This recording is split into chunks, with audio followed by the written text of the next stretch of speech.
Hello hello everyone, मैं रवि एक बार फिर आप सभी का स्वागत करता हूं टारगेट सेमेस्टर के ऑनलाइन प्लेटफॉर्म पे।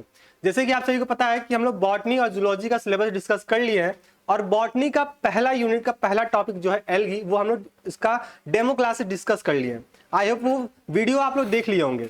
आज की क्लास में हम लोग जूलॉजी की बात करेंगे और जूलॉजी में जो पहला यूनिट है बेसिक ऑफ जूलॉजी, इसमें से हम टॉपिक को यूज करने वाले हैं, मतलब टॉपिक पढ़ने वाले हैं। ठीक है, आई होप ये क्लास आप लोग की अच्छी लगेगी और क्लास अच्छी लगी तो अपने दोस्तों में इसको शेयर कर देंगे और क्लास में जितने लोग भी हैं अपने प्रेजेंटी को लगा देंगे। ठीक है, अभी तक आप लोग में से कुछ ऐसे बच्चे होंगे जो कि बैच से ज्वाइन हो गए होंगे, यानी कि सारथी बैच से ज्वाइन हो गए होंगे। कुछ ऐसे भी होंगे जो कि अभी तक ज्वाइन नहीं हुए होंगे। उनको बता दें, उनके लिए बता दूं छोटा सा यहाँ पे आप लोग के लिए, आप ही लोग के लिए थोड़ा सा एक सेकेंड। हाँ, जो लोग ऐप अभी तक ज्वाइन नहीं किए हैं तो उन लोग बता दें कि आपका सारथी ऐप है, सारथी बैच है बीएससी फर्स्ट सेमेस्टर के लिए और इसका प्राइस है 349 में।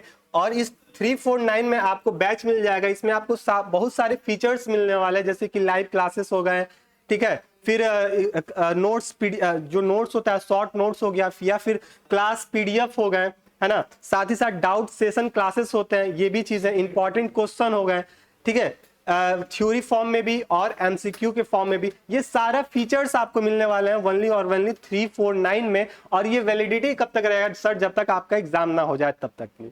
ये सारा चीज हम लोग बात कर लिए थे पहले भी, सोचें कि एक बार बता दें, आपको याद दिला दें। अभी 349 में है तो आप बैच ले लीजिए, आंख बंद करके बैच ले लीजिए। क्यों? क्योंकि हो सकता है आने वाले समय में ये प्राइस 900 के आसपास पहुंच जाए, तो फिर क्या ही मतलब है। काम तो वही है लेकिन पैसा ज्यादा दे करना पड़ेगा। तो इससे बढ़िया है कि आप पहले कम पैसे में आपको बैच को ज्वाइन कर लीजिए। ठीक है, चलिए, बहुत अच्छी बात है सर। आज की क्लास में हम लोग बेसिक ऑफ जूलॉजी की जब भी हम लोग बात करेंगे तो इसमें हम लोग बात किसकी करने वाले हैं सर? तो इसमें हम लोग बात करने वाले हैं, देखिए आपका जो पहला यूनिट है उसमें सबसे पहला जो टॉपिक दिया हुआ है बेनिफिशियल, यानी फिर या बोल दें कि हार्मफुल इंसेक्ट के बारे में दिया हुआ था, वेक्टर, पैरासाइट, ये चीज दिया हुआ था। फिर उसके जस्ट नीचे दिया था बेनिफिशियल इंसेक्ट दिया होता, या फिर बेनिफिशियल जूलॉजी करके दिया होगा। तो मेरा ऐसा मानना है कि सबसे पहले हम किसी का मेरिट पढ़ेंगे, फिर डिमेरिट पढ़ने को है। ठीक है, तो सबसे पहले ये मानते हुए हम मेरिट स्टार्ट किए, यानी कि एडवांटेज इसके क्या क्या है, सबसे पहले वो हम लोग पढ़ लें डेमो क्लासेस में। फिर इसके डिसएडवांटेज जो होंगे वो हम लोग 1 बाय 1 करके पढ़ते रहेंगे। और इस पीडीएफ का मतलब इसका पीडीएफ चाहिए तो आप ऐप से कोर्स, आप जहां पे आपका कोर्स एनरोल है वहीं पे आपको पीडीएफ भी मिल जाएगा। ठीक है, तो इसके लिए दिक्कत होने वाली बात नहीं है। अच्छा चलिए, कोई दिक्कत नहीं है। कल्चर में हम लोग सबसे पहला टॉपिक स्टार्ट करने वाले हैं एपी कल्चर। क्या स्टार्ट करेंगे? AP culture. ठीक है, इस एपी कल्चर में आप लोग पहले से भी ये वर्ड सुन के रखे होंगे कि इसमें मधुमक्खी पालन की बात की जाएगी। किसकी बात की जाएगी? मधुमक्खी पालन की बात की जाएगी। यहाँ पे 2 वर्ड से मिलकर बना होता है एपी कल्चर। इसको डिवाइड कर देते हैं, एक वर्ड हो गया एपी और दूसरा वर्ड हो गया कल्चर। एपी का मतलब क्या होता है? Honey bee.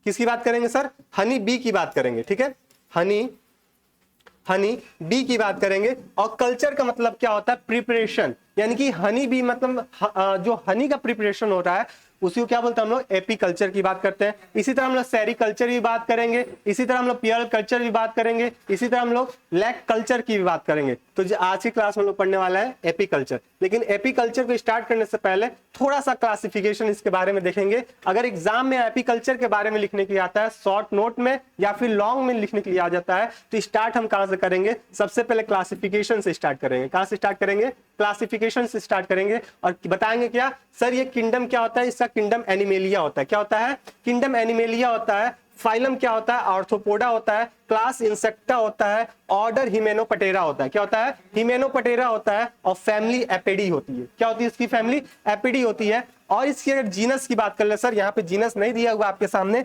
अगर हम यहाँ पे जीनस की बात कर लेते हैं, किसकी बात कर ले रहे हैं? जीनस की बात कर रहे हैं। तो किसकी बात करना हम पढ़ रहे हैं? हनी बी की बात पढ़ रहे हैं। तो इसका क्या बताएंगे सर? एपिस। क्या बताएंगे? एपिस। और इसके नीचे अंडरलाइन कर देंगे। और इसके स्पीसीज 3-4 है, अभी इसके स्पीसीज आएंगे। हम लोग एक स्पेशल स्पीसीज के बारे में नहीं पढ़ रहे हैं, इसलिए यहाँ पे हम स्पीसीज को इंडिकेट नहीं करेंगे। ये बात ध्यान में रखने वाली बात होगी। ठीक है, आगे स्पीसीज आएंगे, 2-3 स्पीसीज हैं, 4 स्पीसीज हैं। वो स्पीसीज के बारे में हम लोग पढ़ेंगे। तो आई होप पहला स्लाइड आपका क्लियर हो गया होगा कि आपका जब भी एग्जाम में आ गया एपीकल्चर के बारे में लिखने के लिए, तो सबसे पहले हम स्टार्ट करेंगे क्लासिफिकेशन से। यहाँ पे लिख भी देते हैं क्लासिफिकेशन से, ठीक है। क्लासिफिकेशन ये जितना भी classification, kingdom, phylum, class, order, family, genus तक आप लिख के छोड़ देंगे। फिर इसके बारे में जितना चीज आपको कॉन्सेप्ट पता है आप उसके बारे में लिखना स्टार्ट कर देंगे, ठीक है। यहां तक डन है। चलिए आगे बढ़ते हैं, आगे बढ़े। अच्छा यहां पे देखिए, ये थोड़ा टाइपिंग मिस्टेक हो गया होगा, ठीक है। यहां पे थोड़ा सा टाइपिंग मिस्टेक हो गया है। जब आप लोग को पीडीएफ मिलेगा ना, तो ये पीडीएफ आपको सही होके मिलेगा।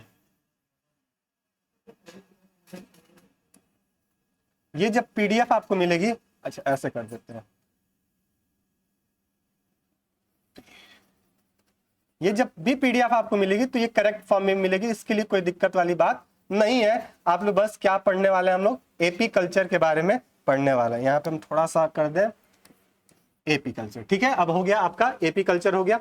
अब एपी कल्चर के बारे में हम लोग क्या क्या पढ़ेंगे, देखिए यहाँ से कलर भी चेंज कर लेते हैं। देखिए एपिस मींस बी, एपिस का मतलब क्या होता है बी। अभी हम लोग बात किए थे हनी बी के बारे में पढ़ने वाले थे, यही चीज आ गई। एपिस का मतलब क्या होता है बी, मधुमक्खी की बात करेंगे। The scientific name of the different species of the honey bee begins with in the generic name Apis. अब इसका जो साइंटिफिक नेम है या फिर कह लें जूलॉजिकल नेम जो है, साइंटिफिक नेम से और अच्छा बात करते हैं जूलॉजिकल नेम, ये क्या है इसका एपिस होता है। क्या होता है इसका जेनेरिक जो होता है वो एपिस होता है। Apiculture apiculture or the beekeeping is the art of caring for and the manipulating the colonies of the honeybee in a large quantity over and above their own requirement। क्या हुई sir कि जब भी हम apiculture की बात करेंगे तो इसमें हम क्या करने वाले हैं, हनी बी के बारे में बात करने वाले हैं। इनकी अगर जूलॉजिकल नेम की बात करें या फिर हम कह लें साइंटिफिक नेम की बात करते हैं, तो साइंटिफिक नेम इनका जेनरा क्या होता है, एपिस होता है, जो कि हम लोग अभी क्लासिफिकेशन में भी देख के आए हैं।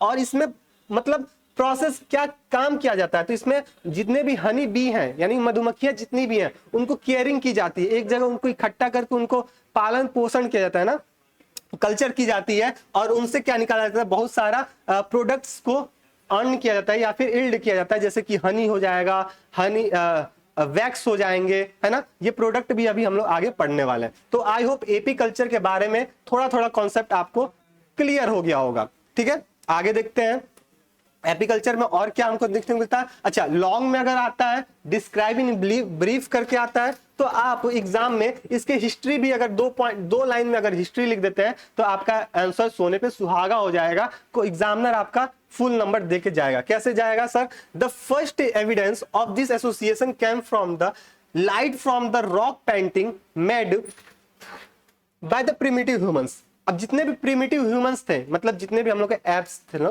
मतलब पूर्वज, उन लोग क्या वहां से ये प्रचलन हनी बी की आई है। और ये जो हिस्ट्री अगर इसकी बात करते हैं ना, तो इनका जो जिस गुफा में रहते थे लोग, है ना, जहां भी ये गुफा में रहते थे, तो वहां पे आसपास में क्या करते थे ये लोग कि अपने आसपास में जो भी चीज देखते थे वहां पे वो उनकी ड्राइंग बना देते थे, पेंटिंग बना देते थे। तो उसी में से एक पेंटिंग ये हनी बी का भी देखने को मिलता है, या फिर बोल दें मधुमक्खी का भी देखने को मिलता था। Thousands of year ago Egyptian were well acquainted with bee keeping before the Christian era, ठीक है।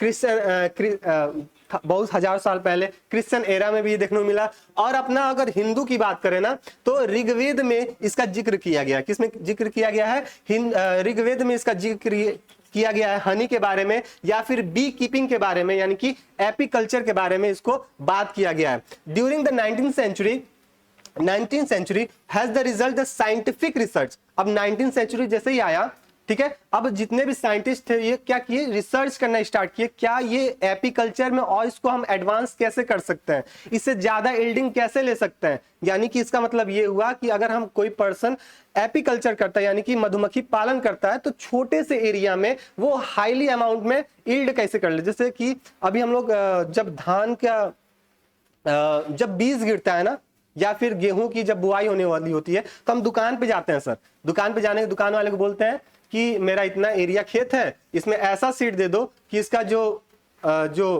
उपज हो, पैदावार दुगुनी हो जाए। है ना, छोटे से एरिया में ज्यादा उपज हो। तो ये क्या होता है, अलग अलग रिसर्च की जाती है। तो same to same 19th century में भी क्या हुआ था, एपी कल्चर के बारे में अलग अलग साइंटिस्ट आते हैं और इस पे रिसर्च करते हैं, अपना वर्क करते हैं कि हम कैसे अपने हनी के प्रोडक्शन को इंक्रीज कर दें, है ना। तो ये सारा चीज आप हिस्ट्री में बता सकते हैं 2 से 3 लाइन में, ठीक है, मैक्सिमम 2 से 3 लाइन में आप ये सब बता सकते हैं। इसी के बेस से बहुत सारे इंडस्ट्रीज की स्टेबलाइजेस भी होती है। और इस जैसे ये बिल्डिंग ज्यादा होगा तो जाहिर सी बात है अपना एरिया डेवलप करेगा ही करेगा, साथ ही साथ अपनी कंट्री भी एडवांस टाइप में होगी कि ये जो फला कंट्री है इसमें सबसे ज्यादा क्या किसका प्रोडक्शन हो रहा है, हनी का प्रोडक्शन हो रहा है। आपका होमवर्क नंबर 1 है, आप लोग कमेंट बॉक्स में बताएंगे। होमवर्क नंबर 1 नोट कर लीजिए कि सबसे ज्यादा हनी बी प्रोडक्शन करने वाले कंट्री कौन है, ठीक है, सबसे ज्यादा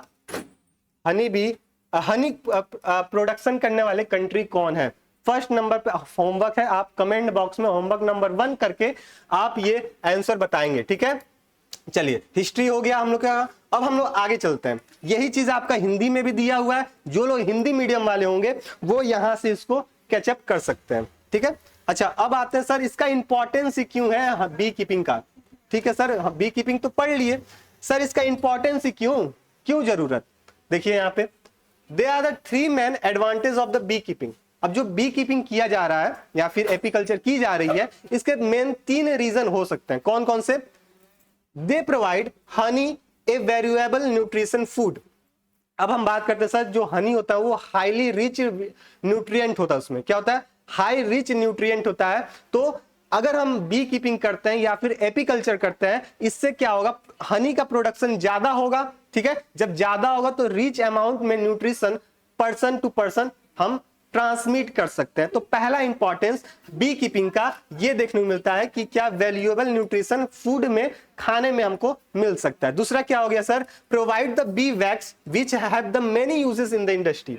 दूसरा क्या चीज बता दे सकते हैं सर, इससे बी वैक्स भी बनते हैं। बी वैक्स क्या होता है, अगर सपोज करो ये हाइव्स है, हाइव्स मतलब मधुमक्खी का छत्ता, इसमें से क्या निकाल लिया हम, हनी निकाल लिए।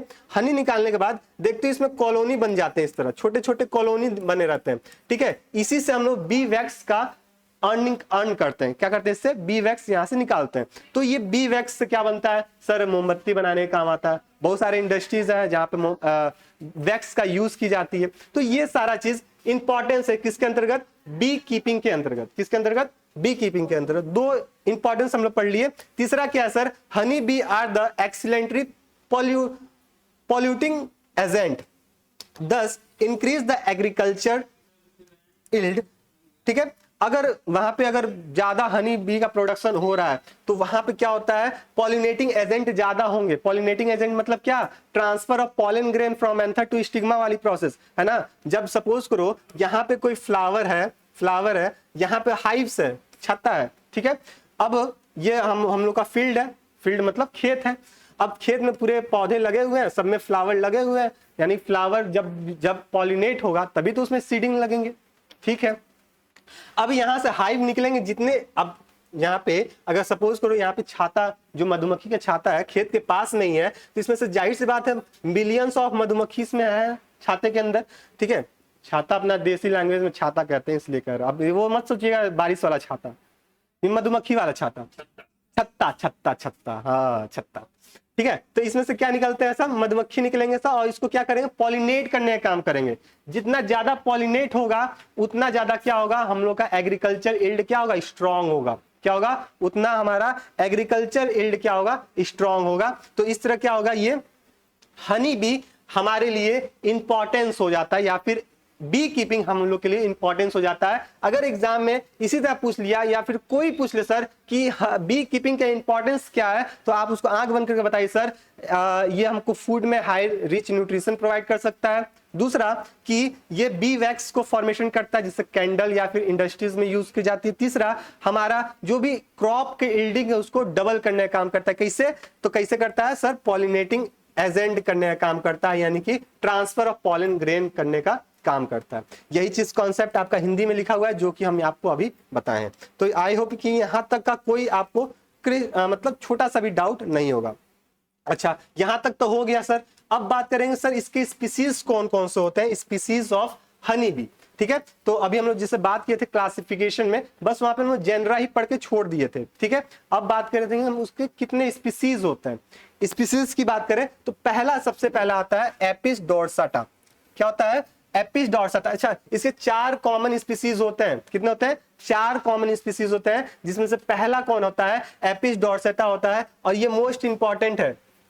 क्यों सर इंपॉर्टेंट है? क्योंकि अगर आप रिटर्न फॉर्म दे रहे हैं तब तो इतना लिखना ही है, साथ ही साथ अगर आपके एग्जाम मतलब यूनिवर्सिटी में एमसीक्यू वाले क्वेश्चन होते हैं, पेपर होते हैं, ठीक है, तो यहां पे इसका कॉमन नेम पूछ देता है कि एपिस डोर्साटा का और किस नाम से जानते हैं, या फिर पूछ देगा रॉक बी को का जूलॉजिकल नेम क्या है, तो आप वहां पे कंफ्यूज हो सकते हैं, इसलिए यहाँ पे इंपॉर्टेंट है।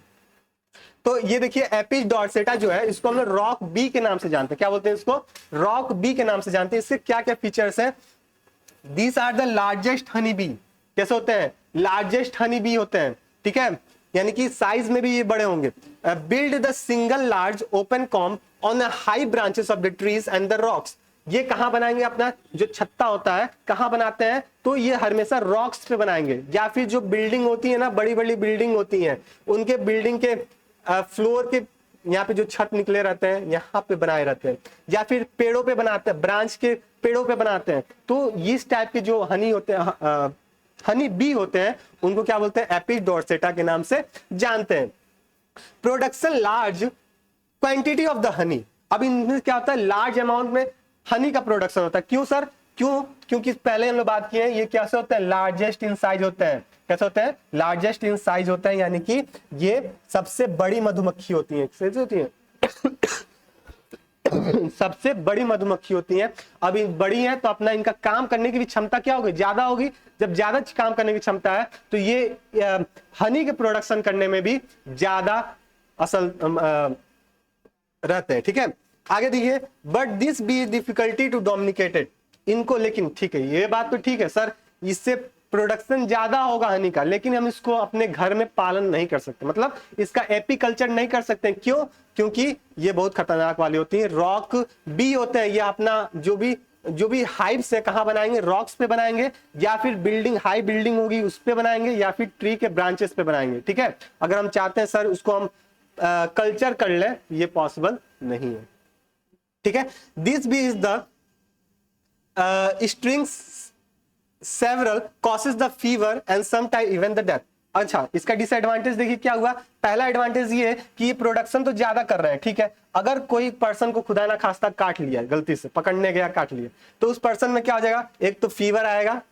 अब फीवर इतना ज्यादा होगा उस पर्सन में क्या हो सकता है? डेथ भी हो सकता है। तो इसके वजह से इसको मतलब कल्चर भी नहीं किया जाता, और ये थोड़ा हाईली डेंजरस होता है। तो एपिस डोर्साटा के बारे में इतना पॉइंट आप लोग पता होना चाहिए, एग्जाम में इतना पॉइंट आपको नोट करना होगा। यही चीज आपका हिंदी में भी देखिए, यही चीज आपका दिया हुआ है, ठीक है। इसको बड़ी मधुमक्खी कहते हैं, ये मौत का भी ये सब होता है। तो ये चीज हिंदी में भी दिया है। जो हिंदी मीडियम वाले हैं कोई दिक्कत नहीं है, इंग्लिश में हम एक्सप्लेन भी कर रहे हैं, हिंदी में जब आपको पीडीएफ मिलेगा तो आप वहां से पढ़ सकते हैं।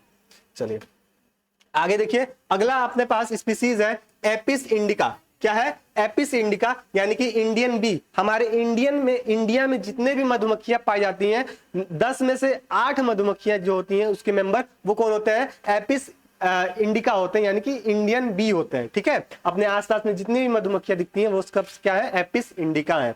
क्या है? ये मीडियम साइज के होते हैं सर। कैसे होते हैं? मीडियम साइज के होते हैं। Hives consist of the several parallel combs in a dark places such as the cavity of tree trunk, mud wall, earthen post etcetera. ये क्या करते हैं? ये ऐसे जगह अपने हाइव्स को लगाते हैं जहां पे ज्यादा धूप ना आते हो, है ना, छायादार वाला हिस्सा पे।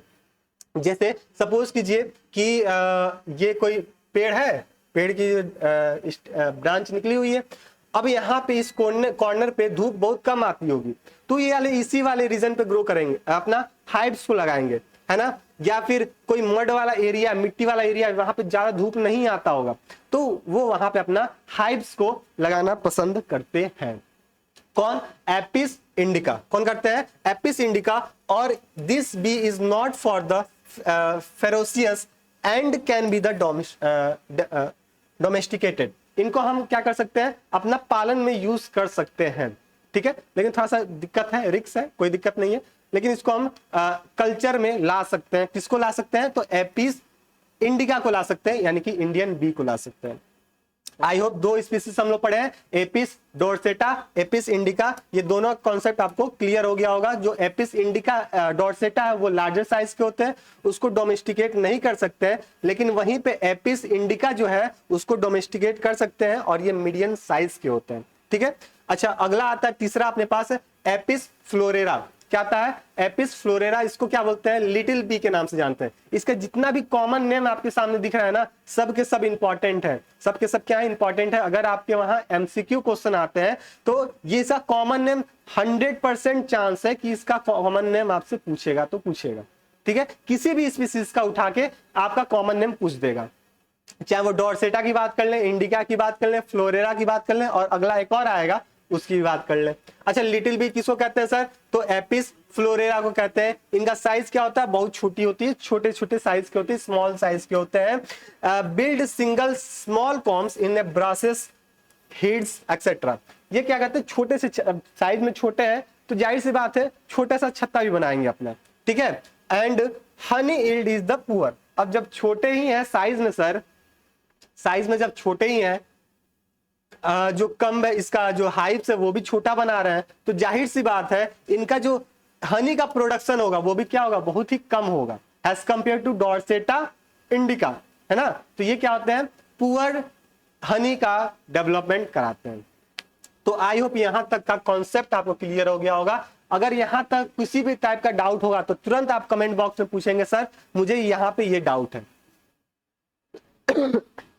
सही है कि नहीं है? चलिए आगे चलते हैं। और जितने लोग भी क्लास में बैठे हैं सब लोग अपना प्रेजेंट ही लगा देंगे। प्रेजेंट कैसे लगाएंगे? क्लास को लाइक करके लगाएंगे। चलिए अपना लास्ट स्पीसीज पे आते हैं, फोर्थ वाले पे। क्या है? Apis mellifera. क्या है? Apis mellifera. इस सबके जूलॉजिकल नेम के नीचे अंडरलाइन नहीं है। जब भी आप लोग नोट्स बनाएंगे सबके नीचे अंडरलाइन करेंगे, मस्ट है, एकदम अंडरलाइन करेंगे। क्या दिया है? यूरोपियन बी इसको कहते हैं। क्या कहते हैं इसको? यूरोपियन बी के नाम से जानते हैं। किसको यूरोपियन बी कहते हैं sir? Apis Apis Apis mellifera को यूरोपियन बी कहते हैं। एपिस इंडिका को क्या कहते थे? इंडियन बी कहते थे। एपिस डॉर्सेटा को क्या कहते थे? क्या कहते थे? भूल गया? तुरंत बताइए आप लोग, कमेंट बॉक्स में तुरंत बताइए कि एपिस इंडिको क्या कहते थे, एपिस डॉर्सेटा को क्या कहते थे, एपिस मेलिफेरा को क्या कहते थे, और जितना एक और है उसका भी नाम आप कमेंट बॉक्स में बताएंगे। अच्छा चलिए इसके बारे में देखते हैं। Somewhat like that the Indian बीस। ये जो एपिस मेलिफेरा होते हैं जिसको यूरोपियन बी के नाम से जानते हैं, ये कुछ हद तक, मतलब कुछ तो नहीं, पूरा पूरा तो नहीं कह सकते, कुछ हद तक ये इंडियन बी के जैसे दिखते हैं। किसके जैसे दिखते हैं? इंडियन बी के जैसे दिखते हैं। और उनका कुछ कैरेक्टरिस्टिक फीचर भी अपने अंदर इंडियन बी वाला ही रखते हैं, यानी कि एपिस इंडिका का कैरेक्टरिस्टिक फीचर शो अपेयर करते हैं। अगला पॉइंट देखिए, this has been introduce in many parts of the world including the India, it is the easily domesticated. अच्छा ठीक है सर, जो एपिस मेलिफेरा जो है, ठीक है, ये यूरोपियन बी तो कहते हैं इसको, लेकिन यूरोपियन बी कहने के बावजूद भी ये वर्ल्ड के ऑलमोस्ट कंट्रीज में ये पाए जाते हैं। स्पेशली इंडिया की बात करें तो इंडिया में भी ये एपिस जो मेलिफेरा है, यानी कि यूरोपियन बी है, ये इंडिया में पाए जाते हैं और इसको हम इजिली वे में डोमेस्टिकेट कर सकते हैं as compare to Apis indica के, है ना। एपिस इंडिका इंडिया में तो पाई जा रही है लेकिन उसको डोमेस्टिकेट करना थोड़ा रिस्क से होता है, ठीक है। लेकिन जो एपिस मेलिफेरा है, यूरोपियन बी है, इसको इजिली वे में हम डोमेस्टिकेट कर सकते हैं। और जब हम डोमेस्टिकेट कर देंगे तो वहां पे हम क्या कर सकते हैं, हनी को प्रोडक्शन को इंक्रीज कर सकते हैं, साथ ही साथ अपने आसपास की जो भी खेत है वहां पे जो फसल उपज रहा है उसकी पैदावार को भी बढ़ा सकते हैं, है ना, पॉलिनेटिंग एजेंट के माध्यम से। तो यही चीज आपका हिंदी में भी दिया हुआ है, जितना चीज हम लोग बात की है। तो आई होप यहाँ तक कॉन्सेप्ट क्लियर हो गया होगा। हिंदी वाले को भी कोई दिक्कत नहीं, इंग्लिश मीडियम वाले को भी किसी भी टाइप का कोई दिक्कत नहीं। जब भी एग्जाम में आए तो इतना पॉइंट आपको एग्जाम में लिखना पड़ेगा, तभी जाके आपको फुल एंड फुल नंबर मिलने वाले हैं। अच्छा अगला बात कर ले, the bee colonies various caste and their activities. अब जो क्या होता है, जो जितने भी हनी बी है इनमें 3 कैटेगरी में, 3 कास्ट में इसको डिवाइड कर दिया जाता है। कौन कौन से कास्ट होते हैं अभी हम लोग देखने वाले हैं। इन कास्ट के अकॉर्डिंग, है ना, इनका काम को भी बांट दिया गया, इनके कैटेगरी के हिसाब से इनके वर्क को भी डिस्ट्रीब्यूट कर दिया गया है कि तुम क्वीन हो तो तुम क्वीन वाले काम करोगे, तुम वर्कर हो तुम काम वर्कर वाले काम करोगे, है ना, या फिर तुम ड्रोन्स हो तो किसको काम करोगे उसका अलग काम होगा। तो ये 3 कैटेगरी में इसको डिवाइड कर दिया गया है। देखते हैं कौन कौन सा कैटेगरी है। सबसे पहले है क्वीन, मोस्ट इंपॉर्टेंट है। सबसे पहले क्या है, क्वीन है, ओनली वन। अब एक जंगल में एक ही राजा होता है, मतलब एक राजा मतलब एक ही शेर राजा होता है। उसी तरह एक जो हाइव्स है इसमें क्या होगा, एक ही क्वीन होगी। कितना होगे, एक ही क्वीन होगी। और ये क्या होता है, कैसे होते हैं, फंक्शनल फीमेल होते हैं। कैसे होते हैं सर, ये फंक्शनल फीमेल होते हैं और यही एग प्रोडक्शन के लिए रिस्पॉन्सिबिलिटी भी रखते हैं। अगला कौन है, वर्कर्स है। वर्कर्स कैसे होते हैं, 20,000 से लेकर 30,000 तक ये होते हैं और ये स्टेराइल फीमेल होते हैं, फर्टाइल फीमेल नहीं होते हैं, स्टेराइल फीमेल होते हैं। इसका मतलब ये हुआ कि ये फर्टिलाइजेशन के लिए फर्टिलाइजेशन में पार्टिसिपेट नहीं करने वाले होते हैं, ठीक है। लेकिन यहीं पे फंक्शनल फीमेल की बात करें तो ये फर्टाइल वाले होते हैं। अगला लास्ट बात कर ले, ड्रोन्स। ड्रोन्स क्या, अब ये उड़ने वाला फोटो कैप्चर करने वाला ड्रोन्स नहीं, ये ड्रोन्स है हनी बी का, है ना। ड्रोन्स ए फ्यू ओनली, कुछ क्या होता है, ड्रोन्स कुछ ही होते हैं, ज्यादा नहीं होते हैं एज कंपेयर टू वर्कर्स, है ना। As compare to workers drones क्या होते हैं, कम होते हैं। They are the functional male ability to pirate to swarming. ये क्या होता है, ड्रोन जो होते हैं ये मेल होते हैं और ये फर्टाइल करने के लिए रिस्पॉन्सिबिलिटी रखते हैं, किसको, फीमेल को। चलो आगे देखते हैं हम लोग। ये कास्ट की बात कर लिए, ये 3 कास्ट में इधर भी डिवाइड कर रखा हुआ है। आगे आता है बी क्वीन, क्वीन बी आता है, यानी कि क्वीन के बारे में हम लोग बात करने वाले हैं। क्वीन के अगर लिखते हैं, queen bee is the only perfectly developed female. क्या होता है, जो क्वीन बी होते हैं वो केवल और केवल परफेक्टली फीमेल होती है, यानी कि यही रिस्पॉन्सिबिलिटी रखती है फर्टिलिटी को परफॉर्म कराने के लिए। That if has the well develop ovaries and the other organs of the female reproductive tracts. वही चीज बात की है कि फर्टिलिटी के लिए रिस्पॉन्सिबिलिटी रखती है, जिससे ये अपना जो भी फीमेल रिप्रोडक्टिव ऑर्गन उसको वेल डेवलप ये करने का काम करता है। आगे देखते हैं इसके बारे में क्या क्या दिया हुआ है। She is the large in size, ये कैसे होते हैं, साइज में बड़े होते हैं, ठीक है, साइज में बड़े होते हैं। Its wings are the small and are the swelled. इनके जो पंख होते हैं ना छोटे छोटे होते हैं, ये ज्यादा उड़ते नहीं, एक जगह बैठे रहते, आराम करते हैं। रानी क्या करती है, क्वीन आराम ही तो फरमाती है ना, तो ये भी क्या करती है, आराम फरमाती है। इसके भी विंग्स क्या है, छोटे छोटे हैं। Mouth parts for the sucking food is the shorter than that of the workers. अब वर्कर्स के पास भी, मतलब ऐसा बात करते हैं, जो बीज होते हैं ना उनके पास जो माउथ होता है सकिंग के फॉर्म में मॉडिफाई हुआ रहता है। लेकिन जो वर्कर्स के जो सकर्स पार्ट्स होता है वो बड़ा होता है एज कंपेयर टू क्वीन के, है ना। तो जो क्वीन का जो माउथ पार्ट होता है, सकिंग फूड जो एरिया होता है वो क्या होता है, छोटा होता है एज कंपेयर टू वर्कर्स वाले के, ठीक है। तो ये बात भी इंपॉर्टेंट है, आप लोग नोट करके रखेंगे। नो वैक्स ग्लैंड, इनके पास कोई वैक्स ग्लैंड नहीं होता है, जिसकी वजह से कोई बी वैक्स का फॉर्मेशन नहीं करते हैं ये। अगला देखें, दे live for about 3 to 4 years। अब ये एक छत्ते में 3 से 4 साल तक जिंदा रह सकती है, कौन, queen.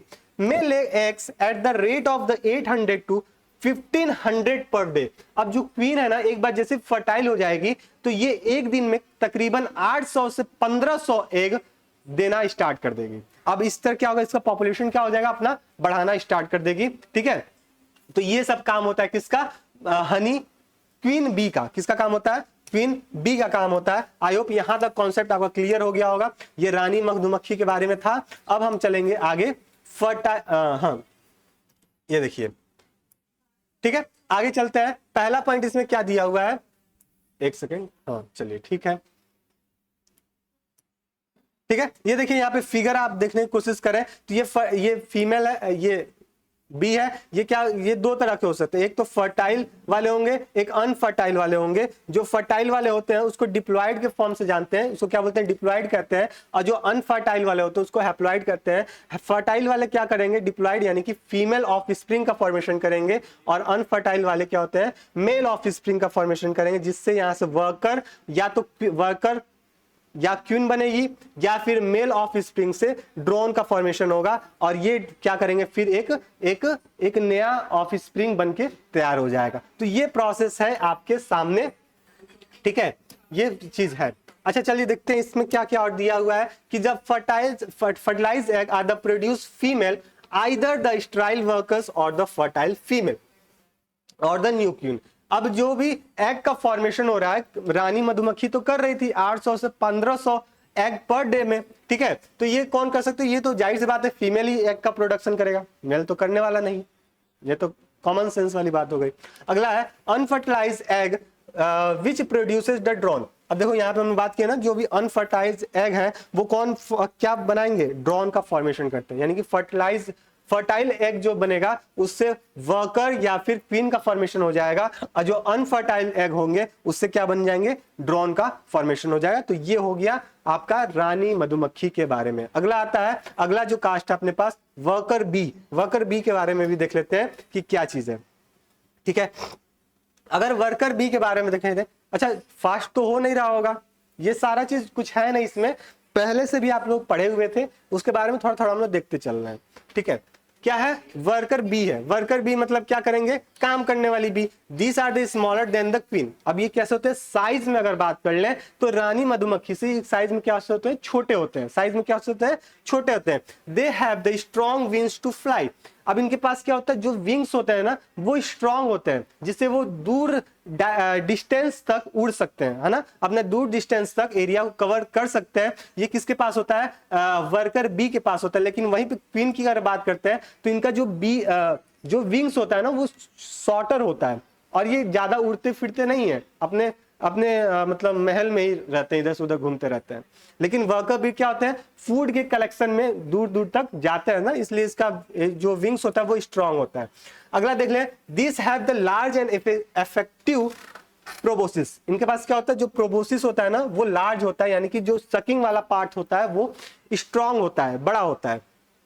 Mouth part packed together like a thin tube for the sucking nectar. अभी हम लोग बात की है क्वीन में क्या था? ये प्रोबोसिस छोटे थे। प्रोबोसिस मतलब माउथ वाला एरिया, जिससे यहां से क्या कर सकते हैं? ये फूड को सक करने का काम करते हैं, है ना। तो ये जो वर्कर बी है इनके जो प्रोबोसिस होते हैं वो लंबे होते हैं। लंबे इन द सेंस वो ज्यादा अमाउंट में फूड को सक करने के लिए रिस्पॉन्सिबिलिटी रखते हैं। A well developed strings is present. इनके पास जो स्ट्रिंग होता है ना वो भी क्या होता है? वेल डेवलप्ड, जिससे वो जैसे बोलते हैं ना कि मधुमक्खी डंक मार दी है ना, तो वो अपने स्ट्रिंग से क्या करती है? चुभा देती है। इनके पास क्या होता है? मजबूत होता है स्ट्रिंग। किसके पास? वर्कर बी के पास। तो जब भी मधुमक्खी काटे आपको और जब खूब तेज दर्द हो तो समझ जाइएगा कि कौन काटा है? रानी नहीं काटी है हमको, वर्कर बी काटी है। कौन काटी है? Worker B. चलिए यहां तक का कोई दिक्कत तो होगा नहीं। अगर दिक्कत होगा तो कमेंट बॉक्स आपके लिए खुला हुआ है, कमेंट बॉक्स में आप क्वेश्चन बता सकते हैं। पहला होमवर्क तो आप लोग नोट कर लिए हैं कि फर्स्ट रैंक पे कौन है कंट्री जो कि हाई अमाउंट में हनी का प्रोडक्शन करता है। ये आपका होमवर्क है, फिर आपको याद दिला देते हैं, ठीक है। चलिए इसके बाद ड्रोन है। ड्रोन वही फर्टाइल करने का काम करता है। अब आ जाते हैं जितने भी हनी बी होते हैं work,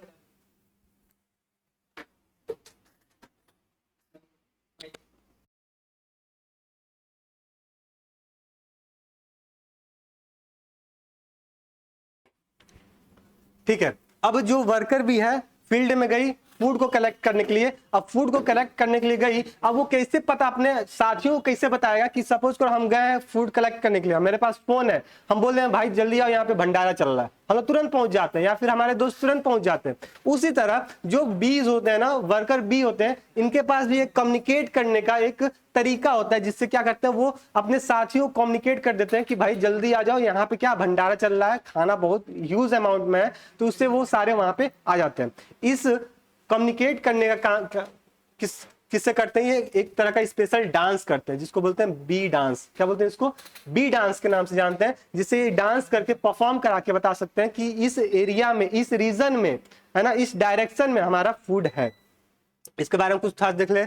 in this dance the middle course of the dance communication to the others be the angles from the heights which refer to the sun. अब ये सन का डायरेक्शन दिखा के या फिर हाइव्स का डायरेक्शन दिखा के ये फूड को इंडिकेट करने का काम कर देते हैं। Taking a hint from this angle they have the fly to reach the food source. अब समय रहते ही क्या करते हैं, अपने फूड सोर्स के पास पहुंचते हैं और वहां से नेक्टर को कलेक्ट करने का काम स्टार्ट कर देते हैं। आगे देखें हम लोग कौन कौन से टाइप के डांस होते हैं जिसको हम लोग बी डांस में देखते हैं। सबसे पहले होता है, अच्छा ये ड्रोन वाला यहाँ पे आ गया, कोई दिक्कत नहीं है, हम लोग देख लिए थे ड्रोन देख लिए थे, पेज थोड़ा आगे पीछे हो गया होगा।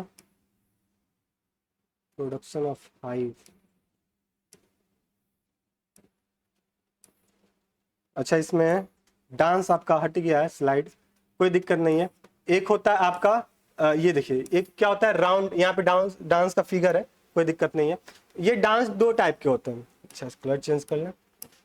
डांस क्या होते हैं, दो टाइप के होते हैं, एक होता है राउंड डांस, एक होता है वेगल डांस। राउंड डांस क्या होता है, राउंड डांस और वेगल डांस ये एक तरह के ऐसे डांस होते हैं जिससे फूड को आइडेंटिफाई करने में या फिर अदर जो इनके साथी हैं उनको कम्युनिकेट करने में मदद करता है। ठीक है, अगर हाइव से थोड़े से डिस्टेंस में फूड है तो वहां पे क्या कर, जो भी मधुमक्खी होगी अपने ही मतलब फूड के पास ये क्या करें, राउंड राउंड घूमने लगेंगी, है ना, राउंड राउंड सर्कुलेट फॉर्म में घूमने लगेंगी, जिससे उनको पता चल जाता है, उनके साथियों को पता चल जाता है कि इस वाले रीजन में, है ना, इस डायरेक्शन में क्या है, फूड हमारा है। अगर बात कर लें वेगल डांस ऑलमोस्ट बात करते हैं कि साइंटिस्ट बताते हैं कि 20 से 30 मीटर से अगर ज्यादा डिस्टेंस है फूड का तो वहां पे वो जो मधुमक्खी होते हैं वो वेगल डांस का फॉर्मेशन करते हैं। अपना जो इनका जो पीछे वाला जो स्ट्रिंग टेल वाला रीजन है ना, ये इस तरह कम्युनिकेट करते हुए, इस तरह टेक्टाइल करते हुए ये 90 डिग्री पे ये राउंड लगाने लगती है। कितना डिग्री पे, 90 डिग्री पे ये क्लॉकवाइज या फिर एंटी क्लॉकवाइज राउंड लगाने लगती है, जिसको बोलते हैं हम लोग वेगल डांस, जिससे इनके साथी जितने भी होते हैं वो उनको तुरंत इंडिकेट हो जाता है कि इस डायरेक्शन में क्या है, हमारा फूड पड़ा हुआ है। ठीक है, और वहां पे वो जाके अपना नेक्टर को कलेक्ट कर लेते हैं। तो ये दो टाइप के डांस होते हैं, एक राउंड डांस होता है और एक दूसरा होता है वेगल डांस। ये आपके सामने फिगर है और इसके बारे में थोड़ा सा कॉन्सेप्ट था जो कि स्लाइड यहाँ पे हट चुका है, इससे कोई दिक्कत वाली बात नहीं है, इसमें ज्यादा कुछ नहीं पढ़ना आपको। अब पढ़ना इसका प्रोडक्ट ऑफ बी हाइव्स क्या होगा। अगर हम कल्चर कर रहे हैं तो उससे क्या क्या प्रोडक्ट हम ऑब्टेन कर सकते हैं, किससे, हनी बी से। ठीक है, पहला क्या है, हनी है, पहला कौन सा प्रोडक्ट हम लेंगे सर, हनी लेंगे। ठीक है, इसलिए तो कर रहे हैं। Honey is the food material for the bees and they have the the larvas. ठीक है, अब जो एग फॉर्मेशन हुआ, एग में से जितने भी लार्वा निकलेंगे उनको खाने की जरूरत पड़ेगी। सर खाने की जरूरत पड़ेगी तो वो खाना क्या होगा, इनका हनी होगा। क्या होगा, हनी होगा। और वही खाना भी हम लोग, हनी भी हम ही लोग खाने लगते हैं, है ना, मधुमक्खी वहां से उड़ा देते हैं फिर उसको लेते हैं। चलिए, large quantity of the honey are stored in the hives to meet the demands in the security. Chemically, honey is the gaseous water solution of the sugar. Its approx composition of the percentage are as follows. अच्छा, कुछ ऐसा है नहीं, क्या बात करें, हनी क्या है, हनी क्या है, इनका प्रोडक्ट है। ये हनी कहाँ कहाँ यूज आता है तो बता देंगे सर, इनके जितने भी लार्वाज होते हैं या फिर हनी बी होते हैं उनको खाने की जरूरत पड़ती है तो वो हनी को ही फीड करते हैं। ये क्या होता है, वाटर सॉल्युबल होते हैं, है ना, और ये अलग अलग टेम्परेचर में ये केमिकली इसको यूज किया जाता है, मतलब अलग अलग परसेंटेज में भी इसको यूज किया जाता है। मतलब क्या, इसमें कितने टाइप के कौन कौन से कंपोनेंट देखने को मिलता है। जैसे बात करें हनी में तो वाटर कितना होता है, 13 से 20% होता है। कितना होता है सर, 13 से 20% होता है पानी, किसमें, हनी में। ठीक है, फ्रक्टोज कितना होता है तो 40 से 50% कितना होता है, फ्रक्टोज होता है। ग्लूकोज कितना होता है, 2 से 3% होता है। और मिनरल्स कैसा होता है, ट्रेस अमाउंट में रहता है। और विटामिन माइन्यूट क्वांटिटी होता है। और वो भी कौन कौन से हो सकते हैं सर, विटामिन B1, B2 और C होंगे, ये 3 आपके विटामिन होंगे। Vitamin C ascorbic acid, vitamin B1 thiamine. और दूसरा आप लोग होमवर्क नोट कीजिए, होमवर्क नंबर 2 विटामिन B2 को किस नाम से जानते हैं। ठीक है, विटामिन B2 को किस नाम से जानते हैं आप कमेंट बॉक्स में बताइएगा। हम विटामिन B1 का बता दिए, विटामिन सी का बता दिए। ठीक है, आपका 2 होमवर्क मिल चुका है। कमेंट बॉक्स में होमवर्क नंबर 1 और होमवर्क नंबर 2 करके आप इसको पिन अप कर दीजिएगा। ठीक है, आगे बढ़ते हैं हम लोग। यानी कि ये सारे कंपोनेंट जो होते हैं ये हमारे नहीं, हनी में ये सब प्रेजेंट होते हैं। ठीक है, वाटर, फ्रक्टोज, ग्लूकोज, मिनरल्स और विटामिन। ठीक है। अच्छा, इसी में प्योरिटी स्टैंडर्ड भी आते हैं, ये इतना इंपॉर्टेंट नहीं है लेकिन ठीक है, यहाँ पे लग गया slide. There is a no ready method for a test of the purity of the honey by the customer. अच्छा, जैसे हनी आ गया, हनी हनी जैसे एपीकल्चर है, वहां से हम कल्चर किया गया हनी का और वहां से निकाल दिया गया, उसको टेस्टिंग किया जाता है, उसको प्योर किया जाता है कि क्या हम ये जो प्रोडक्ट है डायरेक्ट मार्केट में सेल कर दें कि इसमें कुछ प्योरिटी लगा के उसमें कुछ केमिकल ऐड करके सेल करें जिससे ये लॉन्ग लास्टिंग हो, है ना। जैसे क्या होता है ना कि प्रोडक्ट तो बन गया, प्रोडक्ट बनने के बाद कुछ दिन मुश्किल से 1 सप्ताह तक चला, ठीक है, उसके बाद वो एक्सपायर हो जाता है।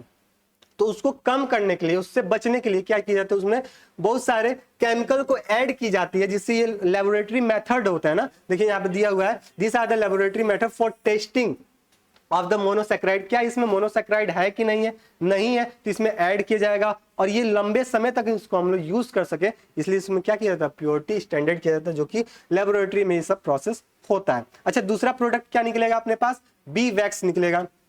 क्या निकलेगा, बी वैक्स निकलेगा, ठीक है। ये सब इसमें नहीं है भैया, ये सब हटा दीजिएगा, ठीक है। सेरिकल्चर, लैग कल्चर, ये सब नहीं है ठीक है। बी वैक्स है, bee wax is the secreted by the wax gland located on the underside of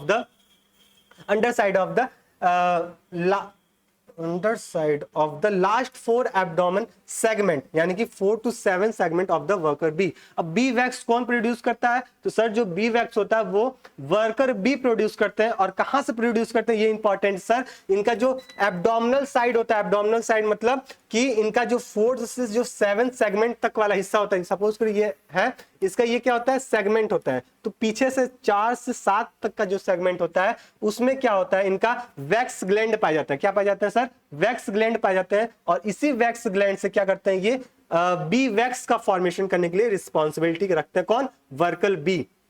this wax is the use for the constructing the bee comb in which the colonies of the honey या फिर bee develop.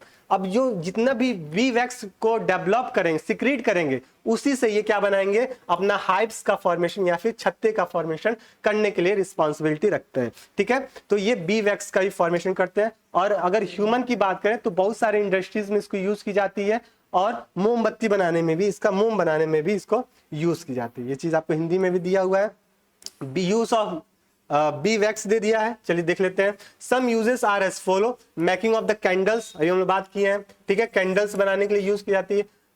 Petroleum product बनाने में भी use की जा रही है B wax का, है ना। फार्मास्यूटिकल कंपनीज में जितने भी उसको जो मेडिसिन प्रिपेयर हो रहा है तो उसमें इसका यूज की जाती है ना। और क्या, preparation of the varnish and paint में, अच्छा जो पेंट होता है, घर पे पेंट लगता है, पुट्टी लगता है, उसमें भी क्या होता है, वैक्स का यूज किया जाता है। Water purifying and the formation of the comb foundation. अच्छा ठीक है, इसमें कुछ नहीं है, आप 2 इंपॉर्टेंट याद करके रखिएगा। कैंडल बनाने के यूज किसका होता है, बी वैक्स का होता है। फार्मास्यूटिकल कंपनी में भी बी वैक्स का यूज होता है, ठीक है। वेनिस और पेंट्स बनाने में भी क्या होता है, बी वैक्स का यूज किया जाता है। यह चीज आपको हिंदी में भी दिया हुआ है। आई होप यहां तक कॉन्सेप्ट आपका क्लिस्टर क्लियर हो गया होगा। यूजेस ऑफ बी वैक्स फिर वही चीज हो गया है। और ये रहा आपका एपीकल्चर खत्म। ये सारा चीज क्या था, एपीकल्चर के बारे में था। इसमें 1-2 स्लाइड ऐसे थे जो कि डबल हो गए थे, उसके लिए कोई दिक्कत वाली बात नहीं है। जब भी आपको पीडीएफ मिलेगी तो ये एकदम करेक्ट फॉर्म में मिलेगा, ठीक है। तो वहां से आप अपना नोट्स भी प्रिपेयर कर सकते हैं और साथ ही साथ इसको भी पढ़ सकते हैं। तो बताइए कैसा क्लास लगा, ठीक है। ये क्लास आपका डेमो क्लास थी।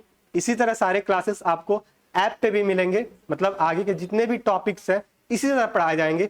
इवन बायो ही नहीं, आपका केमिस्ट्री, फिजिक्स, है ना, बाकी अदर सब्जेक्ट, मैथ हो गया या फिर बीए के कोई भी कोर्सेज हो गए, सभी के सभी ऐसे तक आपको कंटेंट मिलने वाला है। तो आई होप क्लास आपको अच्छी लगी होगी। क्लास अच्छी लगी हो तो क्लास को लाइक कर देंगे और चैनल को, हाँ, टारगेट सेमेस्टर वाला जो चैनल है उसको सब्सक्राइब भी कर देंगे और अपने दोस्तों में भी बता देंगे कि यहाँ से आइए और अपना पढ़ाई को स्टार्ट कीजिए। बैच आपके लिए है, एक बार और बता दें, बैच कोर्स है आपका सारथी फॉर बीएससी फर्स्ट सेमेस्टर। इसका प्राइस है आपका @ 3, 4, 9 में है और इसके बहुत सारे फीचर्स हैं जो कि आपका जब तक एग्जाम कंप्लीट नहीं होगा तब तक ये प्रोवाइड होने वाला है। ठीक है, तो चलिए मिलते हैं नेक्स्ट क्लास में, तब तक के लिए स्टे रहिए, मस्त रहिए, अपनी तैयारी को और मजबूत करते रहिए। धन्यवाद।